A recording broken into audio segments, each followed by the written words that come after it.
tu l'as dit, je le ferai. La parole est une clé. Le sang de Jésus a ouvert la porte d'entrer dans le sanctuaire divin. Ayez du zèle pour Christ. La porte ne sera jamais fermée au nom de...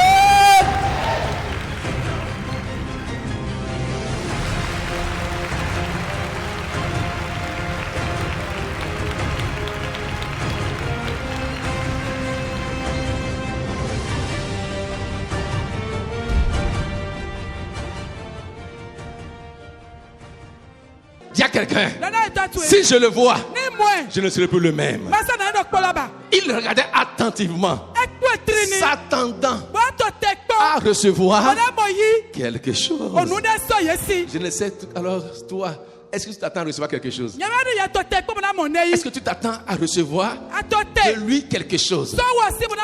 J'ai dit, le premier pas qui te permettra d'entrer dans le miracle, c'est de tout faire pour le voir tel qu'il est. Élie a dit à Élisée, si tu peux me voir quand je serai enlevé, tu cherches quoi? La double portion de l'onction. La seule chose qu'il te faut pour l'obtenir, vois-moi quand les chars de feu vont descendre pour m'enlever, et alors la chose descendra. Quand tu le regarderas, quelque chose descendra. Quand tu le fixeras, quelque chose coulera de lui. Une force sortira de lui. Une force sortira de lui. Une puissance sortira de lui.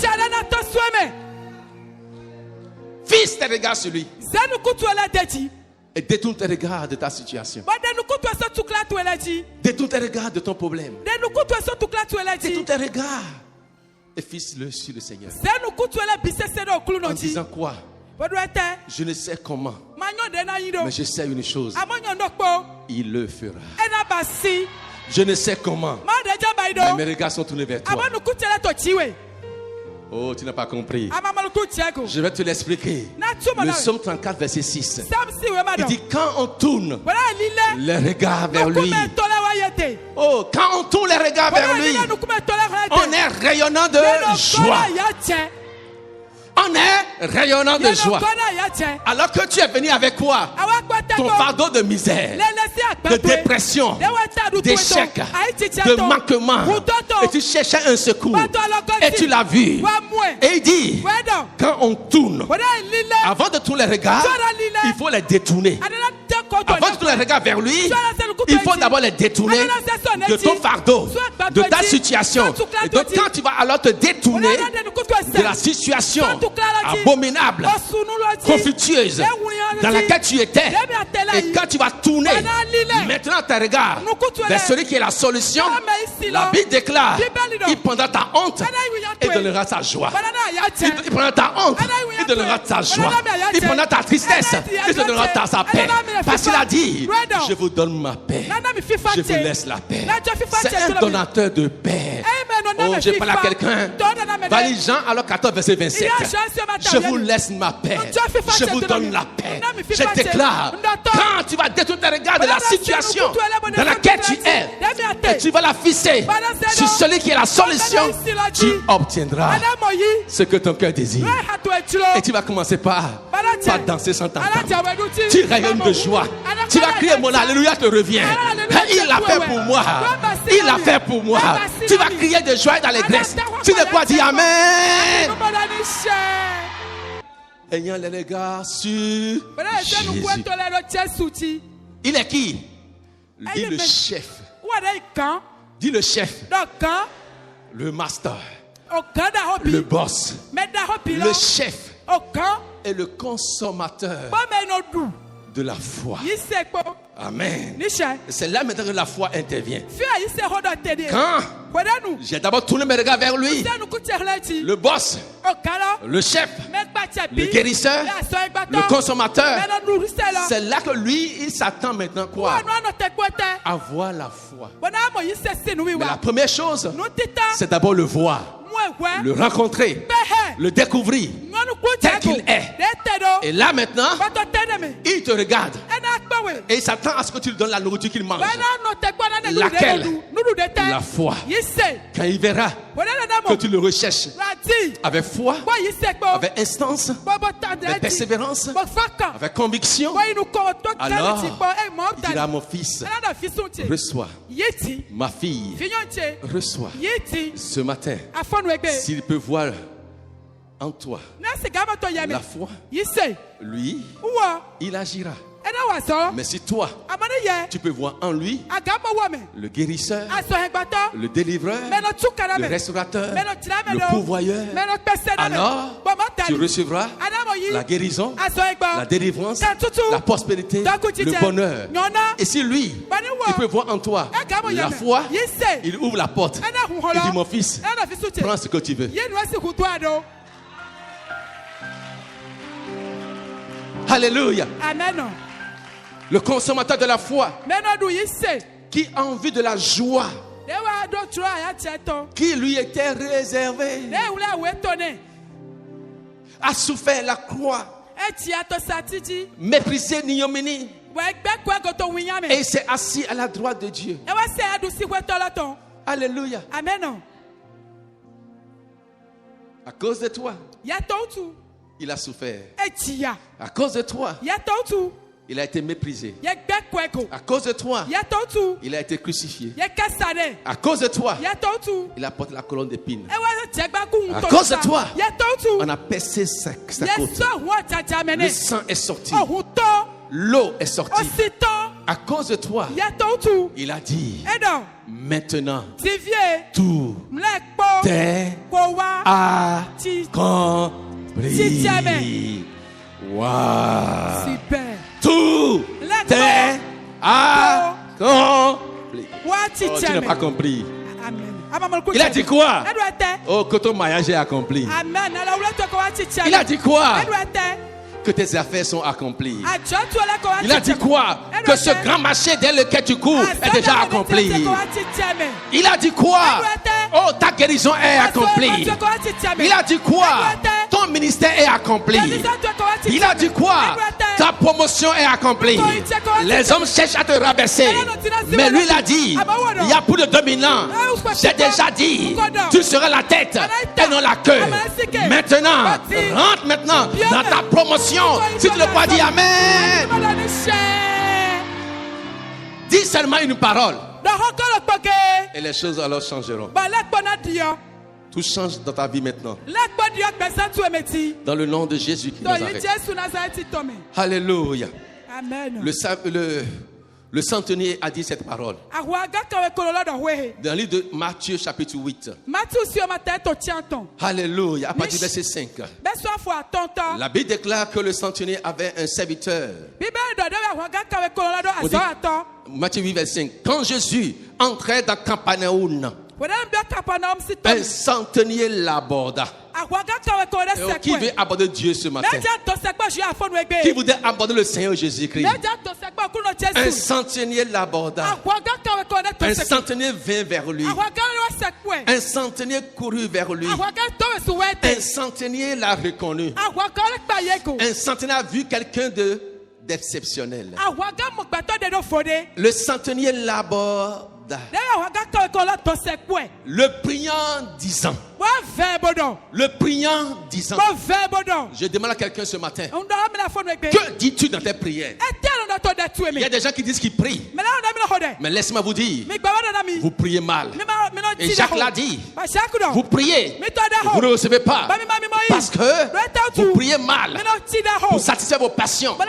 Je ne suis pas là pour alors régler vos passions, pour bénir vos passions, mais je suis là pour accomplir vos besoins.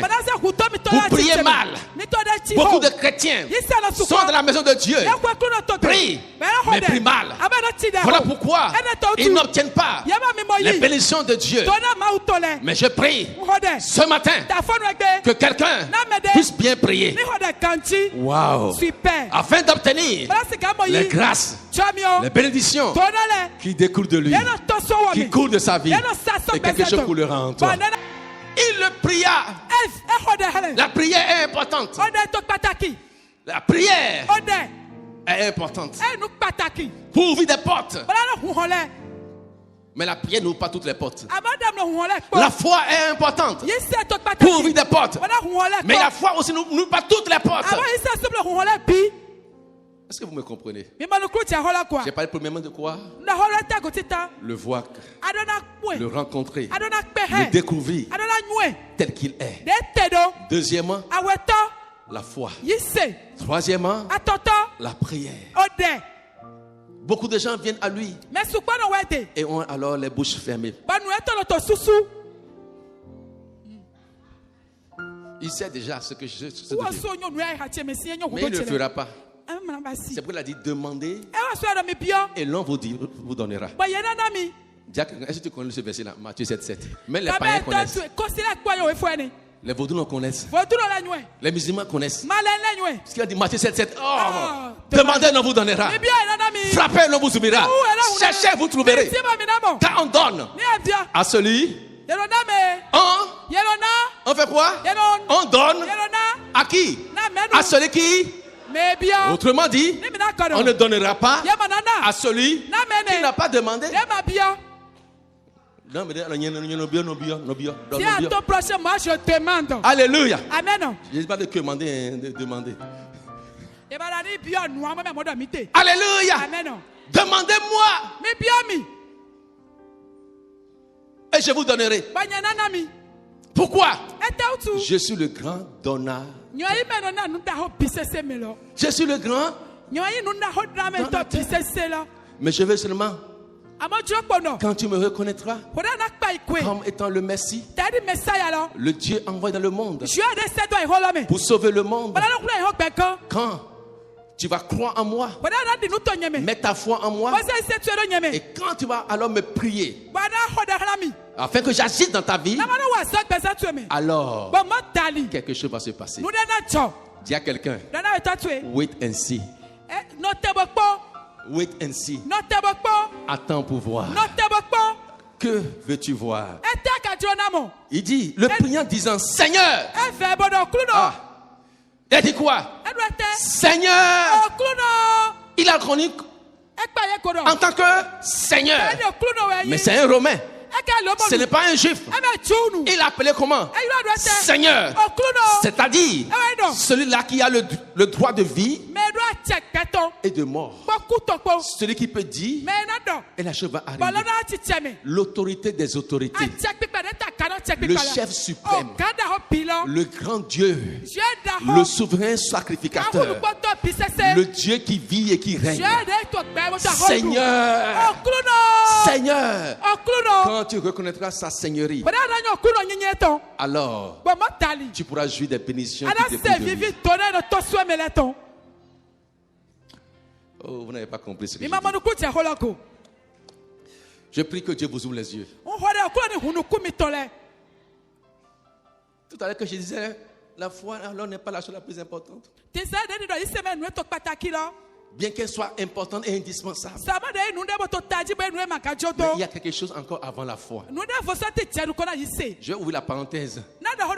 La Bible dit Jésus, Seigneur, le grand Dieu, pourvoyeur, guérisseur, délivreur, celui qui alors chante toutes les circonstances. Mais à Nazareth, là où il a grandi, il n'a pas pu pouvoir. Il n'a pas pu. Donc il y a des choses aussi alors qui empêchent Jésus d'opérer des miracles. Il a envie, mais il ne pouvait pas. Pourquoi? C'est parce qu'il était incapable. C'est parce qu'il était limité. C'est parce qu'il n'était pas puissant. C'est parce qu'il n'avait pas l'onction de faire les miracles. Non. Il n'a pas pu faire des miracles à Nazareth. Pourquoi? À cause de la manière dont les Nazaréens le voyaient. Ils le voyaient comme qui? Le charpentier. Ils ont dit, n'est-ce pas le charpentier? N'est-ce pas le fils de Marie et de Joseph?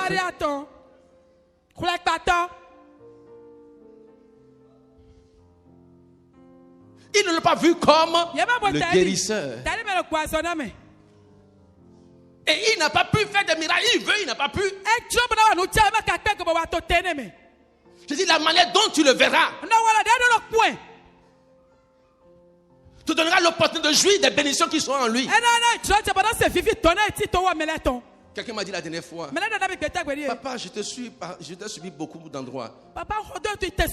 Pourquoi est-ce que les miracles, alors que nous voyons quand tu sors, nous ne voyons pas les mêmes miracles dans ton église? Ça dépend de la manière dont vous me voyez.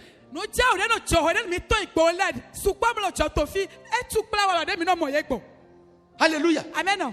Je vous dis, la manière dont tu recevras un prophète te permettra d'obtenir la bénédiction alors du prophète. Alléluia. Amen. Il le regardait comme alors quelqu'un avec qui ils ont vécu. On est resté ici, le charpentier, on le connaît en tant que charpentier.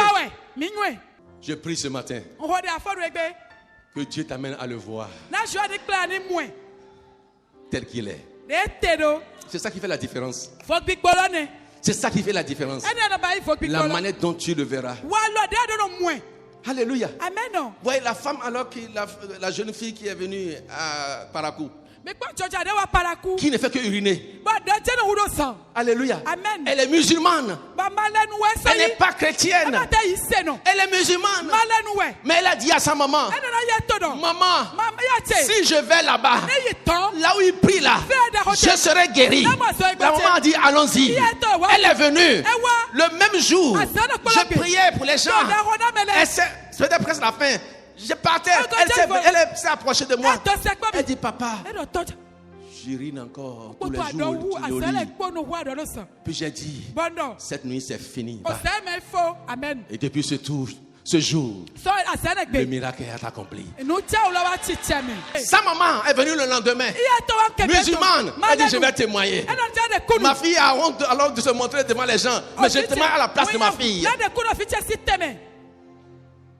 Comment le vois-tu? C'est ça qui fait la différence. Alléluia. Amen. Comment le vois-tu? C'est ça qui fera la différence. Vois-le tel qu'il est. Et quelque chose changera dans ta vie. Il dit, Seigneur, mon serviteur est couché à la maison, atteint de paralysie et souffrant beaucoup. Mon serviteur, 1, il est couché. 2, il est atteint de paralysie. 3, il souffre beaucoup. 4, il ne peut pas se lever. Quand il est arrivé, il a fait une description exacte de la situation de son serviteur. Beaucoup d'enfants alors viennent dans la présence de Dieu et sont incapables de dire comment la chose alors se passe dans leur vie.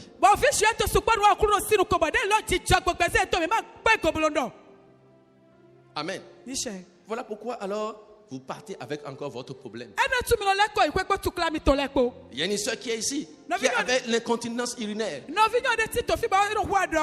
Alléluia. Amen. De jour comme de nuit, c'est pas la nuit. Hein.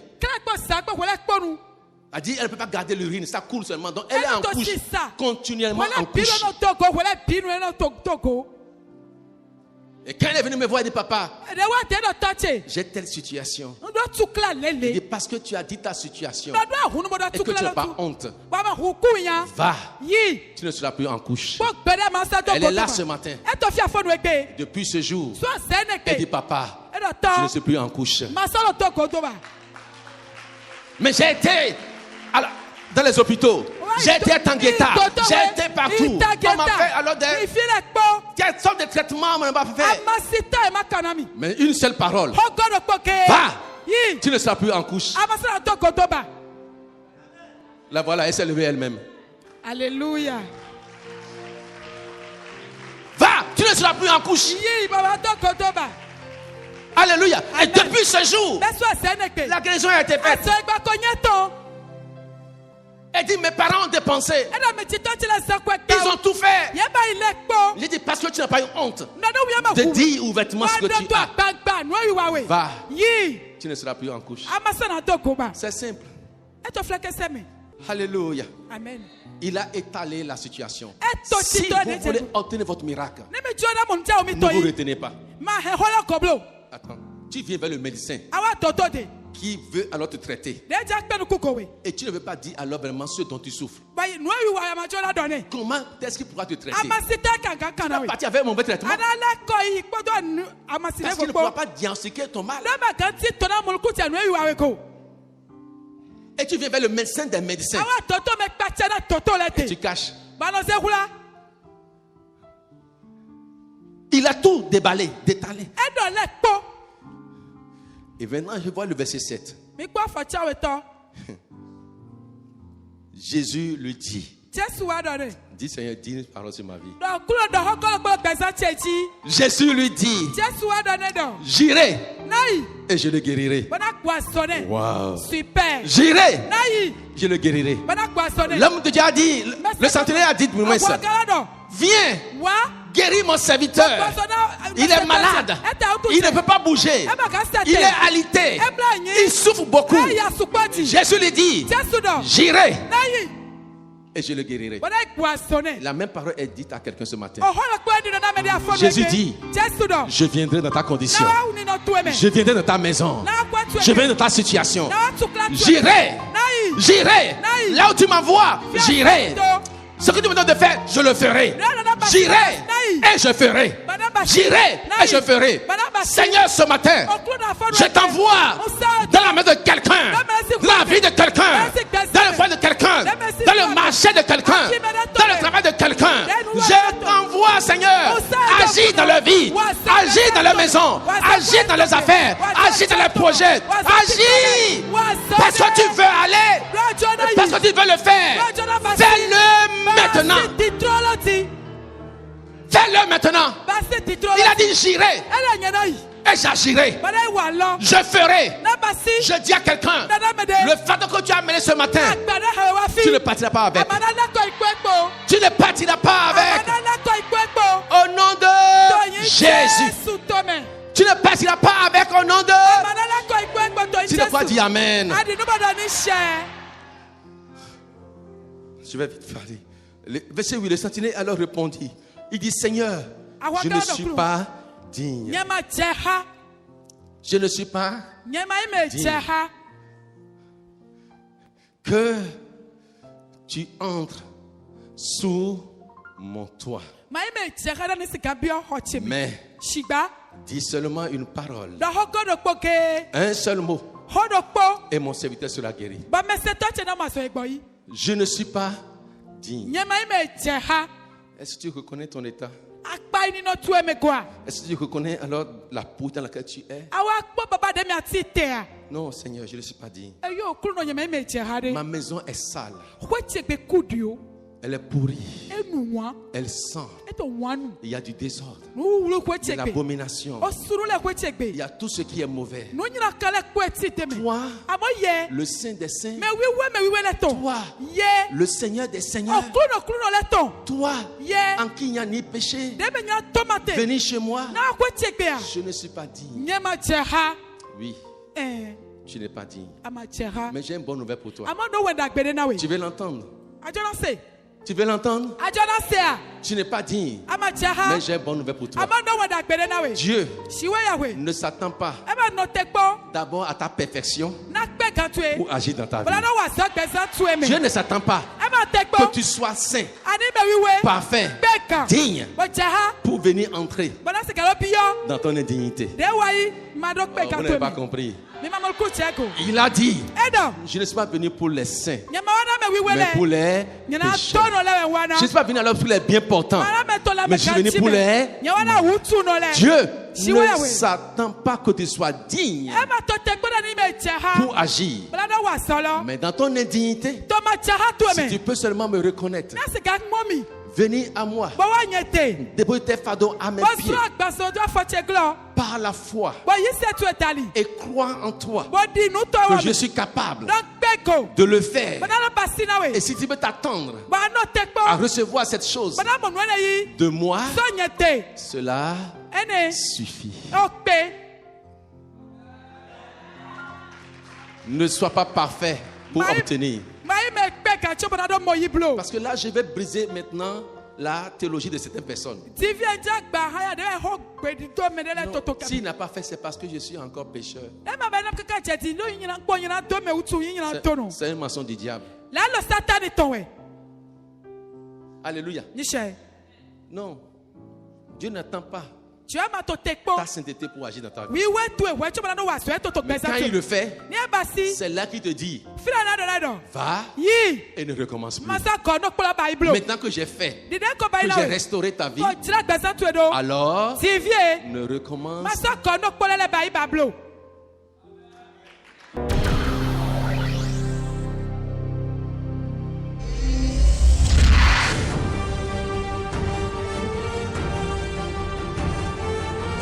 Parce que tu l'as dit, je le ferai. La parole est une clé. Le sang de Jésus a ouvert la porte d'entrer dans le sanctuaire divin. Ayez du sel pour Christ. La porte ne sera jamais fermée. Au nom de